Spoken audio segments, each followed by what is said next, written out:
Hello, career competitor. This is Steve Meller, as always, here to share with you some powerful conversation and some significant insights into what it means to optimize your career in pursuit of your optimal self. I am excited to be introducing our guest here shortly. But as always, let me draw your attention to careercompetitor.com, where you'll see right at the top of that homepage is a place where you can enter your email and become a part of my monthly subscription, my mid-monthly message, where I am just simply giving you that little nudge in the middle of the month to remember that whatever it was you set out to achieve with all that energy at the outset of the month and whatever those lofty goals may be at the end of the month, that you're not going to lose sight of that journey in between. Become a part of my community today. Head to careercompetitor.com, enter your email, and look forward to my next mid-monthly message. Now, let's get right into the show.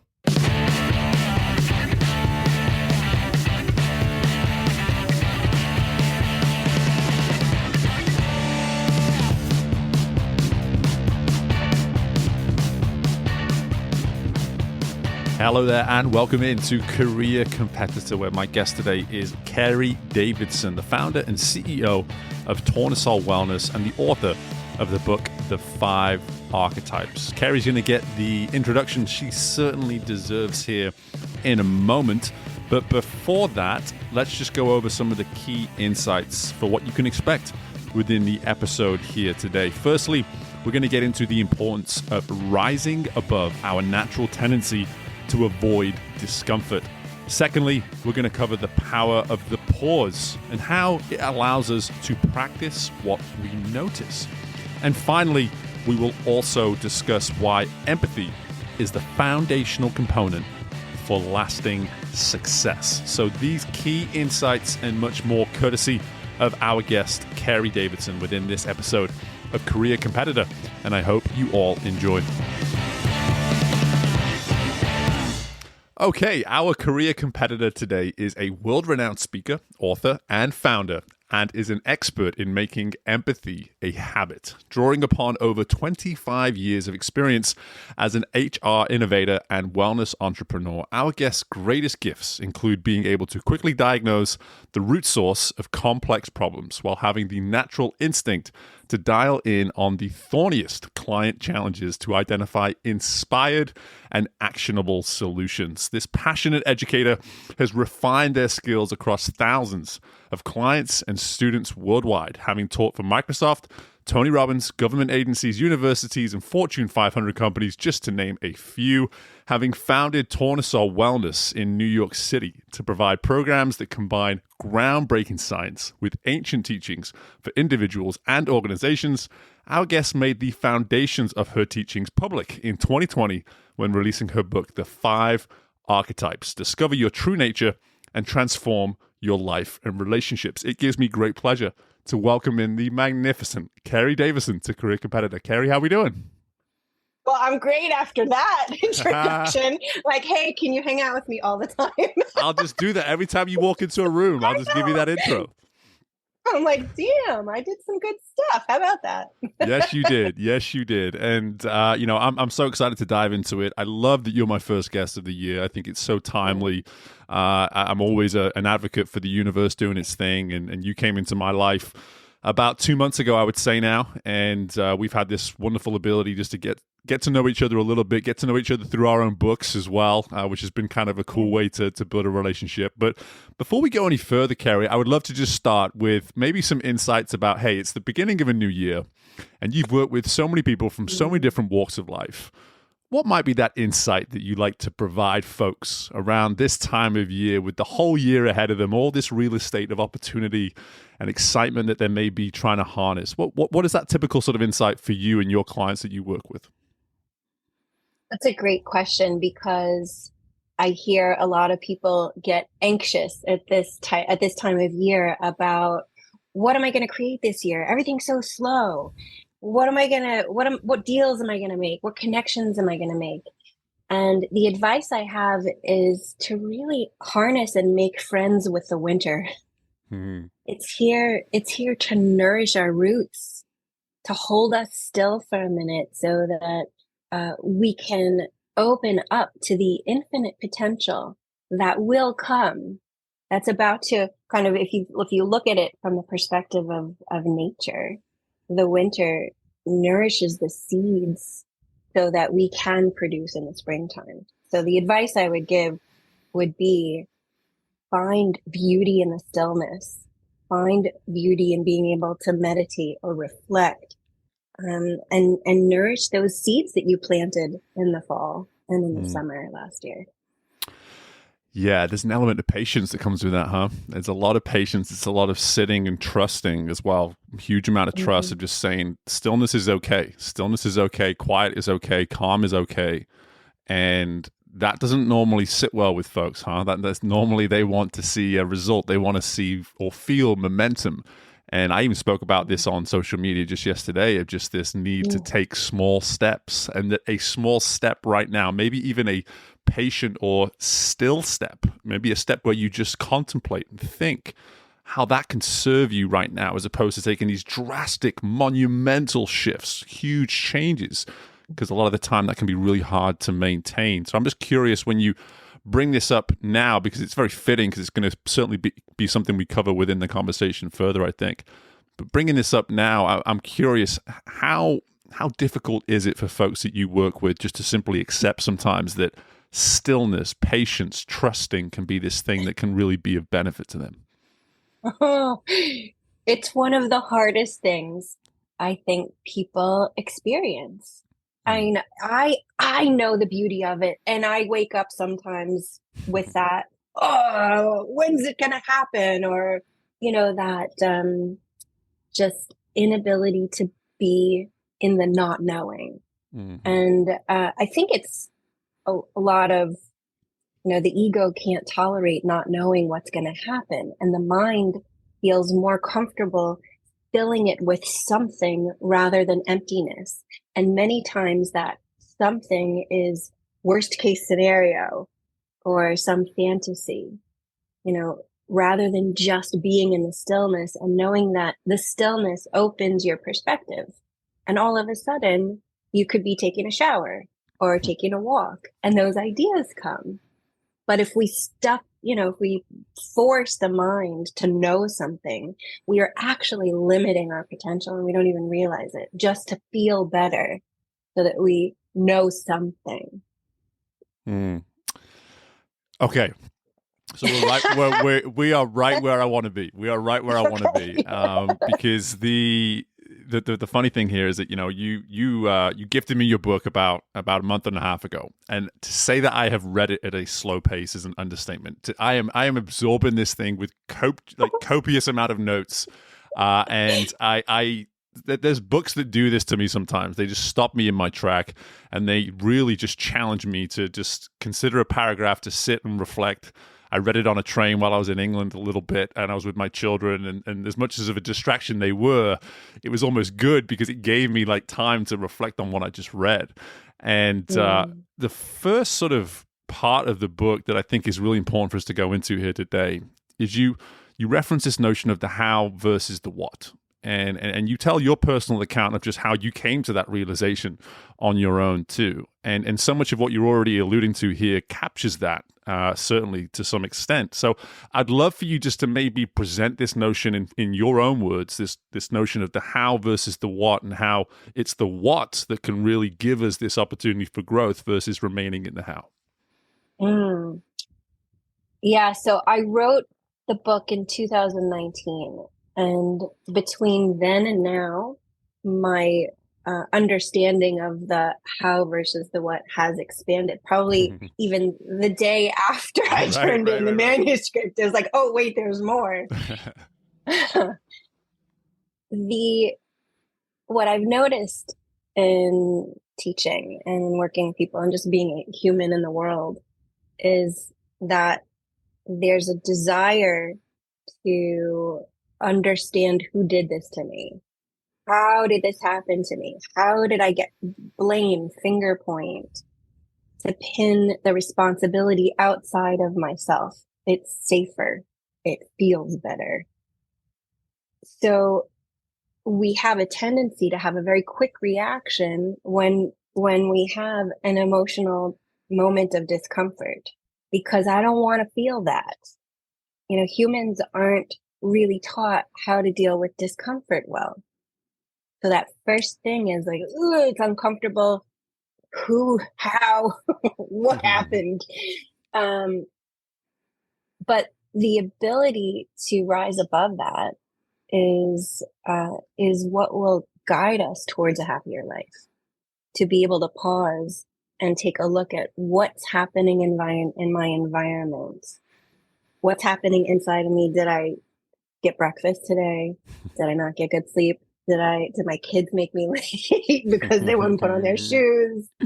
So what is contributing to my inability to have resilience in this moment and make a choice that can contribute to the beauty and the harmony of a relationship or my own, insides and my own thoughts.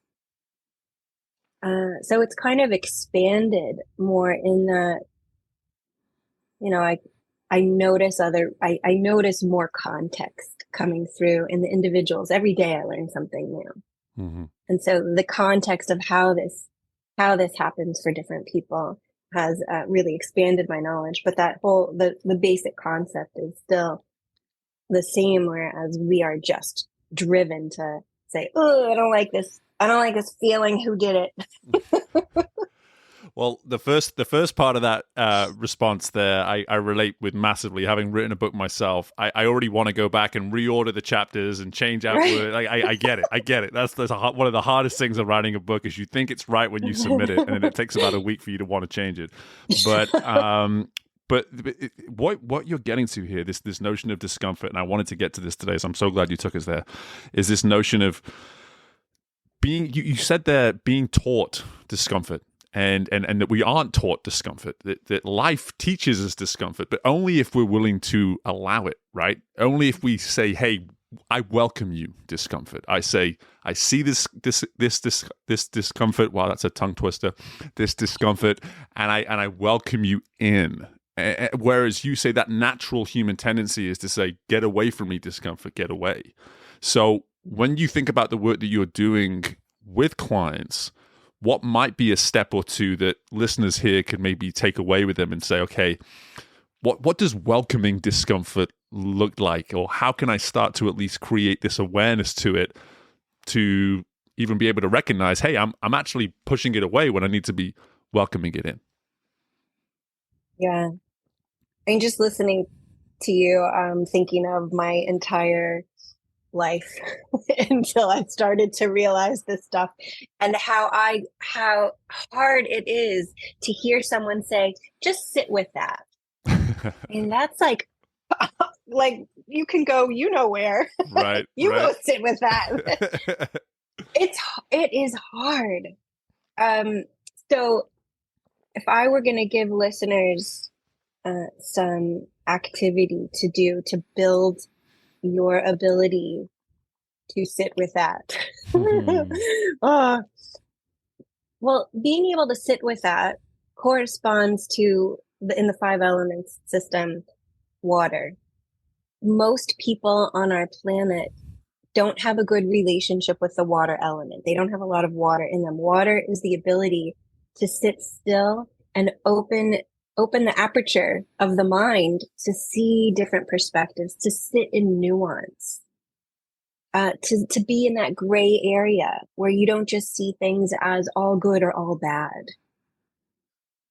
And to build the audience members' ability to do that, it starts with the physical component of water, which is stay hydrated with water. Many people say, I drink a lot of tea, but tea is astringent. It's fine, but don't replace water with tea. So have water and work on getting good sleep. Those are water. And think about how many people on the planet don't drink enough and don't get good sleep. So that impacts our ability to handle discomfort well. So those two things. And then I would say the third is practice practice noticing you're feeling discomfort. Just notice. We go so quick from discomfort into action to fix it. there's no pause. So just recognize you're feeling it. All of a sudden starts to build a muscle that you can flex. It's more available to you in those moments. And you're like, oh, wait, I'm feeling discomfort. Now I remember I got to pause. Right. Those are the first steps. And that will take you like 80% of the way. 80% is a heck of a lot better than zero. And Yeah. I think, and I love that you actually just put that little nuance there at the end. And that's so important for people to hear, because I think there's always this chase of mastery, right? We want to get to mastery right away. We want to figure it out right away. We want that solution right away. But what you're saying here is this is a step, or one or two or three steps that can really get you well on your way. But then I would have to assume that 80 to the 100%, and maybe you never get to the 100%. I think we can both admit that. But the fact of the matter is that at some point, that repetition, that practice, for me to bring in the athlete in me now, it's just that notion of the muscle that you referenced there. There's an opportunity with that muscle to start saying, now that I'm actually pausing, now that I'm actually noticing, I can start to get the reps of actually welcoming discomfort, because those first few reps aren't going to feel good. They're not, because you're whatever age of life that you're up to right now, you have that many years of practice not doing that, right? So like that initial jump into this, I have to assume, and you can maybe speak from experience here, but some of those first repetitions, some of that first opportunity to flex and work that muscle, I have to assume you've noticed a lot of just, difficulty in that phase.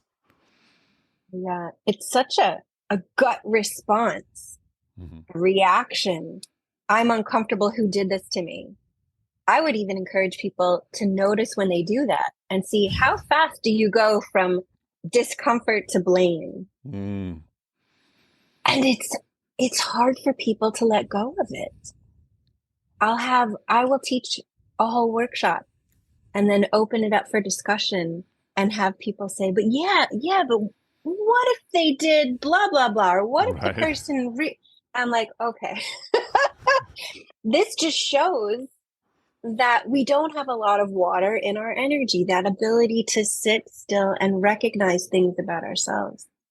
It is very painful to go and difficult to go from the perspective of taking things personally to opening up to there's a journey here.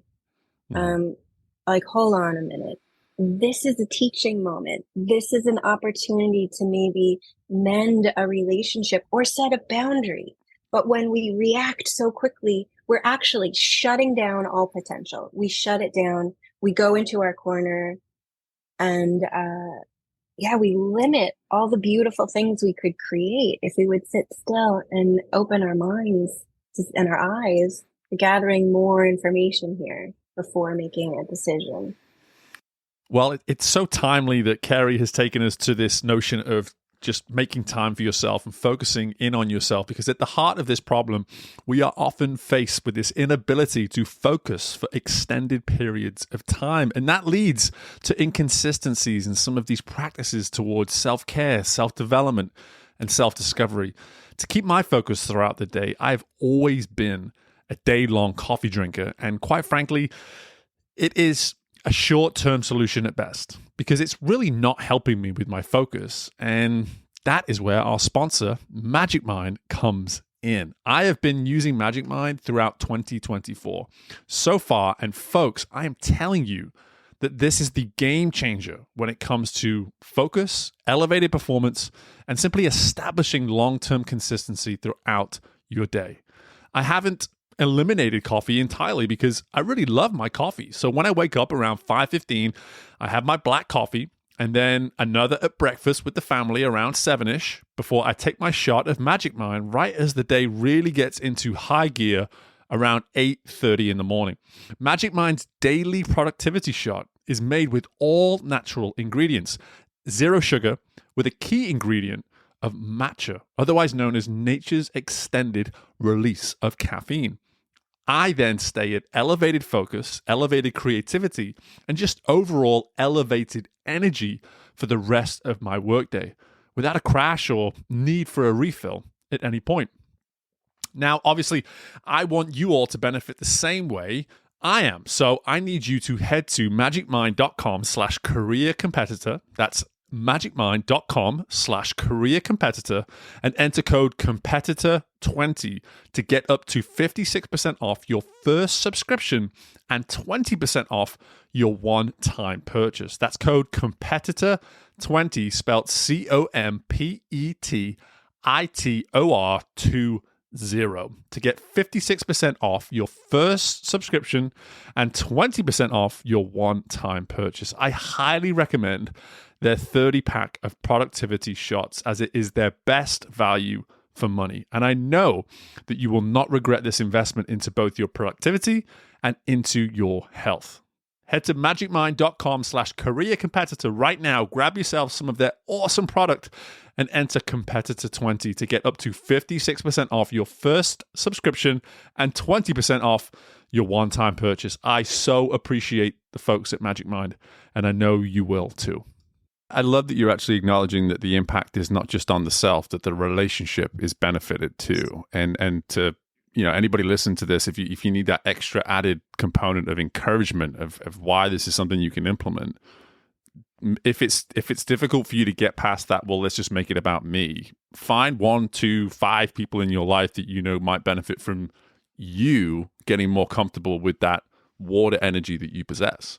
Because I happen to know, as someone who is a high empath, and I want to get onto empathy with you now. For me, focusing on me first has been very, very difficult for the 38 years I've been on this planet. Like, it's not come easy to me to do that. So sometimes I actually take steps towards developing myself by putting it through that lens of what might this personal investment of self do for the relationships that I really care about. And that's actually helped me a ton over the last, say, 4 or 5 years of my own personal journey. So again, the book goes into so much of both sides of this, with this notion of the self and then the benefit on the relationships as well. And I'm curious, just from this insight that I'm providing here, have you had any experience where you maybe noticed that with folks, where they're maybe more externally motivated by the benefits of those around them versus the benefits on themselves at all? Certain people, yes. People who have high fire in their energy or high earth will be more motivated by, hey, you can improve your relationships, than perhaps high wood or high water, who are more motivated by wood might be motivated by execution. You can get more done if you're more empathetic. Things will move faster. That's a motivation for wood. For water, you can be more, you can contribute more wisdom and power to yourself and others if you think more from this perspective of relationship. But earth, the earth energy is all about relationship. It desires, it can overvalue relationship, and so undervalue themselves. So they're more motivated by saying, like, hey, you can improve your marriage, you can improve your friendships. Yeah. And I maybe historically I would have given you more time to go into all the different energies, but I'm so insistent that people not only get a copy of your book, but they go check out all your information, that I don't want to give away all this stuff that they can access themselves away from the podcast. And I see this as just this amazing 35 minutes that I get Carey all to myself. I don't want to have too much of that time taken up by information that people can go access elsewhere. But I love that you keep referencing this stuff, and I think even just the way in which you're doing it, I think gives a little bit of insight into what people can benefit from just learning more about these 5 energy types that you discuss within the book. And like I said, I will give you that information at the end of the episode in terms of where people can go get this information from, etc. But I do want to move on to what was probably a little bit more of a vague, open-ended question, because I want to get onto this notion of empathy. And empathy has been as hot a topic within the workplace for at least the last 3 years, if not a little bit longer than that. As someone who is obviously an expert within that field, I'm curious, just from your expertise, like, what is the importance of empathy within the workplace when you think about it through this lens of high performance, these high performance individuals, these high performing teams that you've worked with? Why is empathy such an essential part of those environments? Empathy, in my opinion, is the actual foundation of high performance. And people who value speed and execution and getting the next deal closed over empathy, they lose sight of how much more could actually get done.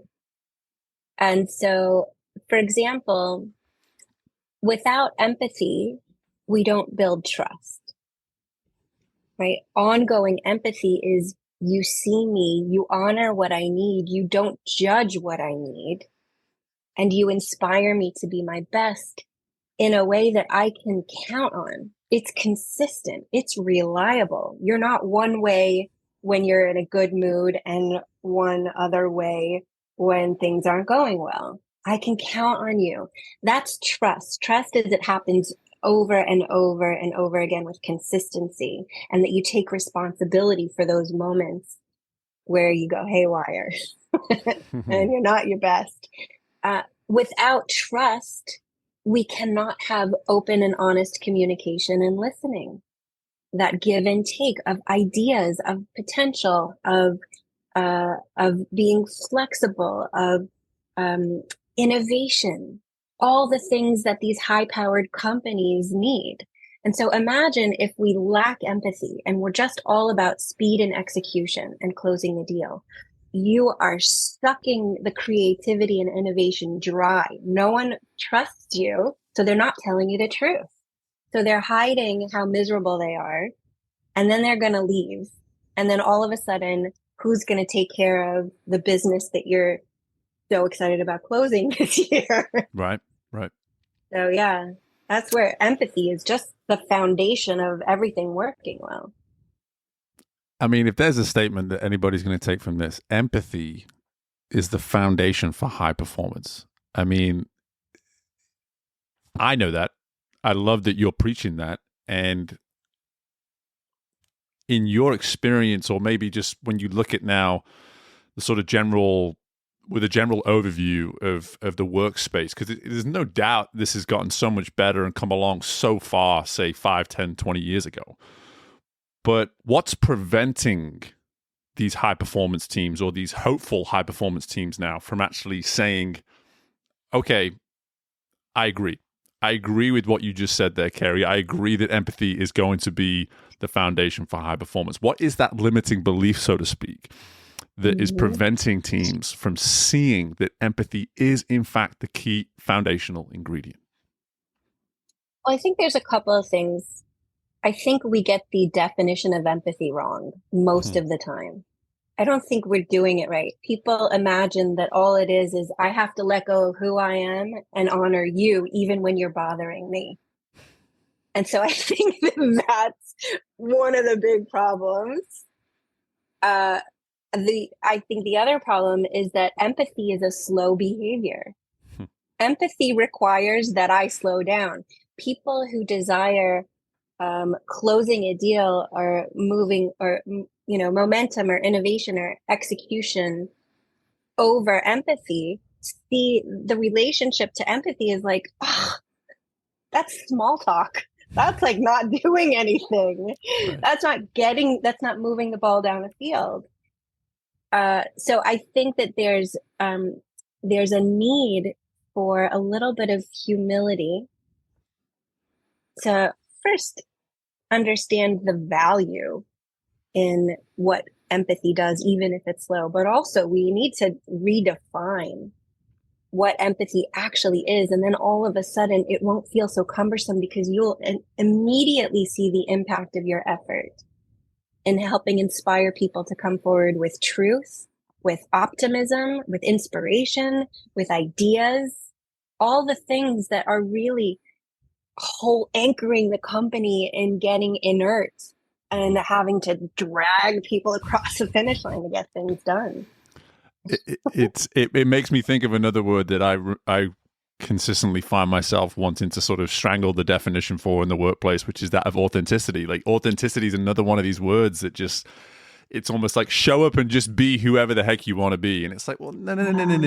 Like let's just come down a little bit here. And I think that is sometimes the difficult thing when these buzzwords come in. They accelerate at such a high rate that things as something as simple as the definition slowly gets rewired. It gets reframed in a way that you almost lose control of the way in which this can become a tool within your workspace. And to what you're saying here, there's a need for us just to sort of, let's go back to this theme that's been throughout the whole show so far, pause, like to be able to pause and say, wait, are we using empathy? Are we looking at empathy the right way? Or are we just simply throwing it around this room right now, assuming that we all sort of understand it on the same page when half the room is looking at it through a lens that, quite frankly, is incorrect and is too gray when it's a little bit more black and white, is what I'm hearing from you.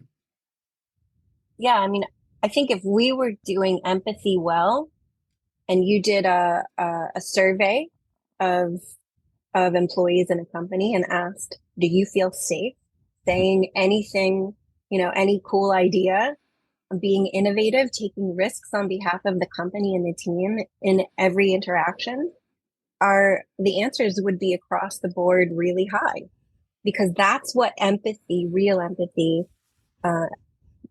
reveals. That's what it builds. Safety. It builds safety. I like that. It's awesome. Well, one area is optimization that I wanted to get to as well. This is a world that we both operate in. I'm all about the optimal self, optimal performance in terms of everything that we do on the show and in terms of all I do with my coaching. And the way in which you reference optimization within the book, I really enjoyed this sort of the definition that you explain, at least this passage that I took of this: by simply learning and understanding your primary archetype, stress and strength states, you can gain greater control over them. So there's this notion of saying, embrace these things that maybe cause that are stresses, that are strengths of yours. And just by simply knowing these things, you immediately position yourself to optimize what you can produce. I would love for you just to expand a little bit more now beyond that for me, just this whole notion and this way in which you present what it means to be, optimizing what you do. Yeah, I would even invite you to think about like all the people that you work with. I tend to see that most people really want to understand themselves and like, just, I don't know why I do these things. I don't know why I get stuck. I don't know why there's confusion. And look at the popularity of astrology, of personality tests, all these things. We want to know ourselves. And when we do know ourselves, when we understand how we get in our own way and how to overcome it, I think people have a sense of relief. And it's okay then to sit still in the discomfort, because you can depersonalize, like, oh, okay, I'm not bad. I'm not a failure. This is a natural pattern, and I know exactly how to overcome it. And so in that space, we're optimizing how we use our mind. And so I really feel like at the foundation of success is the ability to change your mind, to recognize the thoughts you're having at that like nascent infant stage, right when they pop in, and be able to recognize it, so know who I am, and optimize it, so reframe it in those early stages. And we each have a very predictable way that this happens, and a very predictable framework for how to overcome it. So knowing ourselves, knowing our strengths and challenges, and how to cure it, how to solve for it, really optimizes every moment. I then, if I can shift my mind, I'm not going to yell at my kid for the dirty room, for the messy room, because I'm going to say, oh, wait, I didn't have the conversation with him last night about how I wanted the morning to go. We didn't plan ahead. That's on me. And if Mhm. I yell at my child, what is that going to do to his day?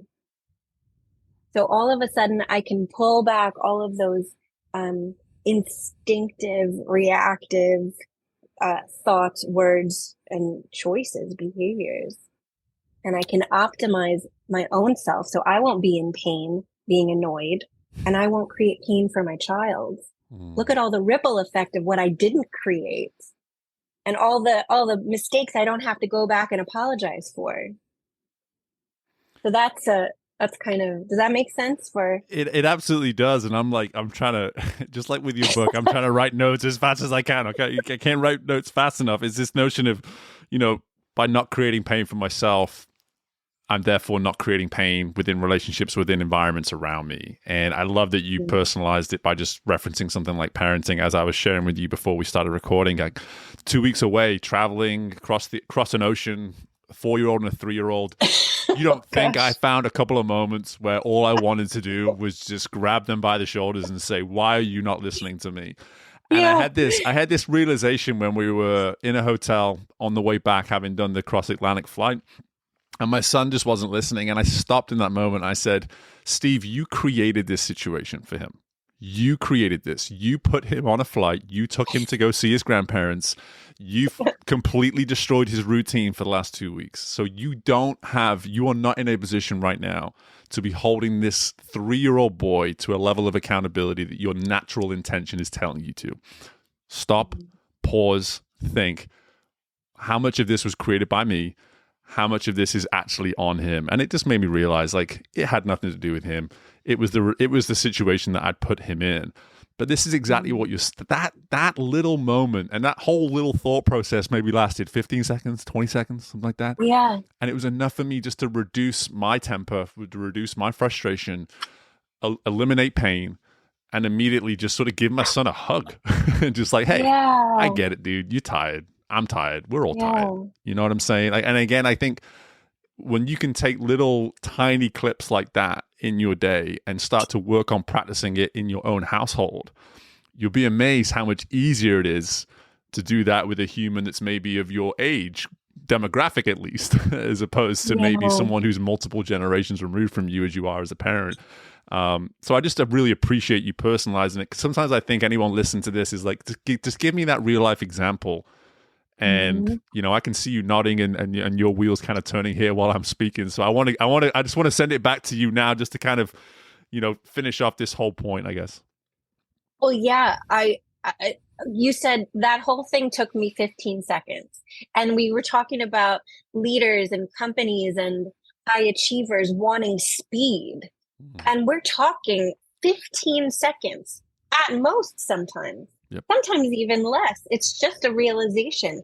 And what if you could change the dance in that moment rather than yell at the coworker or the partner or the person on your team that's trying to produce something for you? What if you could shift the dance? If you took those 15 seconds and said, "Tell me more. Tell me more about that." And all of a sudden you're creating this bond where someone feels safe, just like your child. Mm-hmm. What the opposite would have been crying. I mean, you know where that goes. Oh, yeah. And then, same in a company. 15 seconds to create a whole new potential of a whole new world. Who knows what could happen? It's So incredible. I just loved hearing you say that. Yeah. Oh, yeah. Well, and again, I like giving these accounts of my own life, and I love that you gave so many of your own, because I think that's where people just need to realize this. It's all about being human. It's all about the fact that we've all got our blind spots, we've all got our flaws, and we're all working on so many of the same things. But what I love about your work, Carey, is that you're making us aware. You're making us aware of these things. You're encouraging us to notice. That word, if I was to do a word search on this interview, we've probably used the word notice countless times. And I think that's such a powerful word for anybody heading into this new year of what does it look like in your world to just simply notice, just to notice. And what does that word mean to you? Are you even implementing it? So many just valuable insights. And I joked with you before we started recording, it was going to be so hard just to get everything in that I wanted to get in. And I probably didn't, but I love keeping my episodes to about 30, 35 minutes. I've noticed that's pretty much everybody's general sort of window of attention these days. But with that being said, Carey, I do still want to give you that opportunity to share with everybody where we can learn more about you. And then also just in closing, anything that you think we could all stand to learn from you in addition to the already awesome stuff you've shared. Well, certainly my website, the book is great. We have a YouTube channel with some little videos where I try to keep it short and sweet. And Instagram, LinkedIn. I'm in the middle of beta testing a text platform where people will receive 2 text messages a day that are these tiny little reminders about how to pause in the face of discomfort. And so they're customized by your archetypes, because each one of us can't tolerate certain very specific things. And so I would say, if I could leave everyone with something, it would really be that ability to recognize your discomfort, whatever brand it is, whatever is causing it, whatever the trigger is, just recognize it. See if you could start noticing a pattern. And in those moments, insert something peaceful. Which can sometimes be a 15-second pause. It could be look out the window and look at a tree, or hum a tune you love, or eat a piece of chocolate if you're fiery like me. See if you can pause there. That's what I would leave people with, because it's our reactive states that cause disharmony in ourselves, in our relationships, and in the greater collective. Well, I appreciate all of that. I appreciate you. I appreciate your work. I appreciate this time. It's just such valuable time. And CareyDavidson.com is the website too, for those wondering.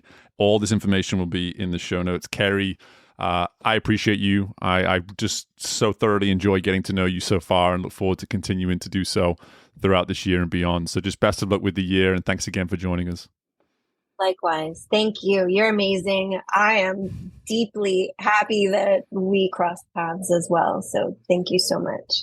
Absolutely. Some truly insightful and just empowering conversation there with Carey. And I cannot encourage you all enough to go learn about more of what she's doing and what she represents. Grab a copy of her book as well. All that information is going to be in the show notes. But before I let you go, just my final insight on this particular discussion is, folks, listen, when it comes to dealing with discomfort, there's really only one way to do that, and that is by accepting it and welcoming it into your world, getting those repetitions when it comes to your discomfort, and getting to know yourself better in terms of how you handle it and how you're capable of overcoming it as well. Train and get the reps with that discomfort muscle so you can rise above the adversities that life throws at you from this point onwards.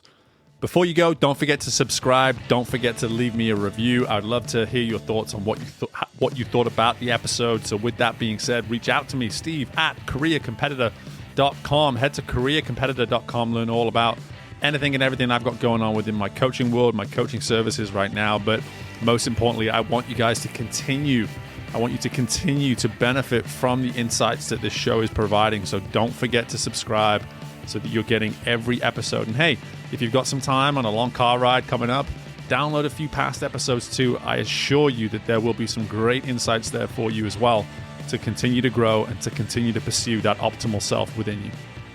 Best of luck in anything and everything you've got going on within your world. And I look forward to doing this all again with you very soon. Bye for now.